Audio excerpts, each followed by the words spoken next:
j'étais la semaine dernière, il y a 2 semaines, j'ai embarqué sur un bateau de la Marine nationale en Baltique pour l'exercice Pycnée. Quelques jours après, il y a un hélicoptère allemand qui passait par là, qui s'est fait tir de semonce par un bateau russe qui était dans la zone. Il nous tire dessus dans les zones internationales. Enfin, on est sur un niveau de tension qui n'existait pas. Je demandais justement au commandant du bateau, quand vous croisez des Russes, est-ce que vous faites coucou comme il y avait dans les années 80 ? Non. On est revenu au pire du pire de la guerre froide.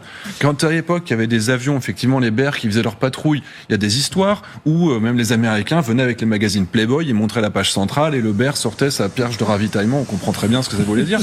Il y avait des formes d'amitié et de coucou. Oui, mais ça n'empêche que c'est un truc, c'est des militaires, faut pas non plus leur demander trop. Oui, trop, c'est sûr. C'est des aviateurs, mais attention. Tout ça a disparu. Tout ça, on est revenu vraiment au pire moment de la guerre froide. Il n'y a plus même un sourire qui peut être échangé. Mais c'est pour ça qu'il y a beaucoup de personnes qui justifient l'idée aussi de ces négociations à venir, éventuellement sous l'égide de Donald Trump, en disant avec une telle course aux armements, effectivement, on en arrive à un stade quasiment où il n'y a plus un seul endroit de la planète où on peut se dire là, on est sûr qu'il ne se passera rien. On voit toutes les lumières rouges qui s'allument un peu partout. Et à partir du moment où il y a une telle course aux armements, c'est vrai qu'on ne peut pas exclure non plus ce que vient de raconter un peu Xavier Titelman, c'est-à-dire un dérapage.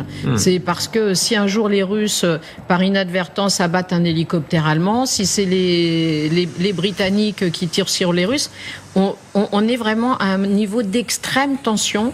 Et c'est vrai qu'il y a beaucoup de gens qui s'inquiètent de cette situation, et pour cause, parce que c'est vrai que dans les années 80, on a pensé que la paix allait être éternelle. Il y avait une interview dans le Straits Times de Singapour de Gerasimov, je crois, hier, où il disait explicitement le désarmement appartient au passé. Donc il le disait comme une vérité, comme une proposition de valeur en quelque sorte.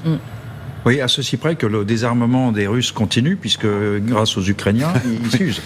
Je veux dire, pendant toute la guerre froide, on a construit du capital, des avions, des chars, des missiles, etc. Ça montait et c'était frappé d'obsolescence. C'était le seul moyen de les consommer.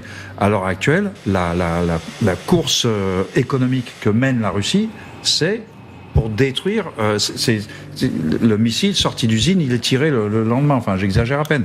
Donc, c'est pas une course d'armement pour les Russes qui capitalisent. Elles les usent. Leur pays s'use. Alors que notre course aux armements, elle est insuffisante pour aider les Ukrainiens, mais c'est une course aux armements qui capitalise. On est en train de devenir plus fort, le monde occidental, face aux Russes.